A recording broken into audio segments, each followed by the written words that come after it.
পায়েস বা পরমান্ন যে কোনো শুভ অনুষ্ঠানের দিন বানানো যেতে পারে। সেই অনুষ্ঠানের মঙ্গল কামনার জন্য আমরা বানিয়ে থাকি। তো এখানে সামনে আসছে ভাইফোঁটা, ভাইফোঁটাতেও তোমরা বানিয়ে নিতে পারো, বা জন্মদিনেও অনেকে এইভাবে পায়েস আমরা বানিয়ে থাকি। তো এই পায়েসটা আমি যতবার বানিয়েছি ততবার যে কোনো অনুষ্ঠানে বানালেই খেয়েই সবাই প্রশংসা করে যে পায়েসটা তুমি কিভাবে বানিয়েছো, এত সুন্দর টেস্ট হয়েছে কেন। তো চলো সেই রেসিপিটা তোমাদের সঙ্গে শেয়ার করছি। এখানে 200 গ্রাম গোবিন্দভোগ চাল খুব ভালো করে ধুয়ে নিয়েছি। 2 লিটার দুধ কেটে হাঁড়ির মধ্যে দিয়ে দিলাম, আর কড়াইতে 50 গ্রাম ঘি দিয়ে দেবো। দিয়ে চালটাকে, যে ধুয়ে রাখা চালটাকে খুব ভালো করে ঘিয়ের মধ্যে ভেজে নিতে হবে।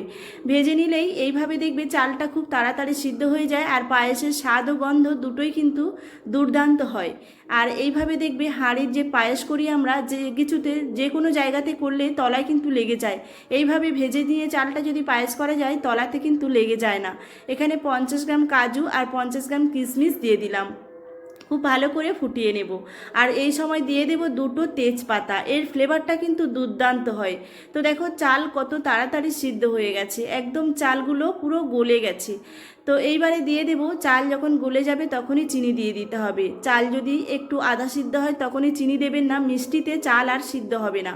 তো এইভাবে ভালো সিদ্ধ হয়ে গেলে দিয়ে দেব একটু এলাচ গুঁড়ো, তোমরা গোটা এলাচ দিতে পারো।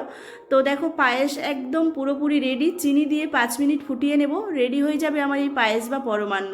যদি ভালো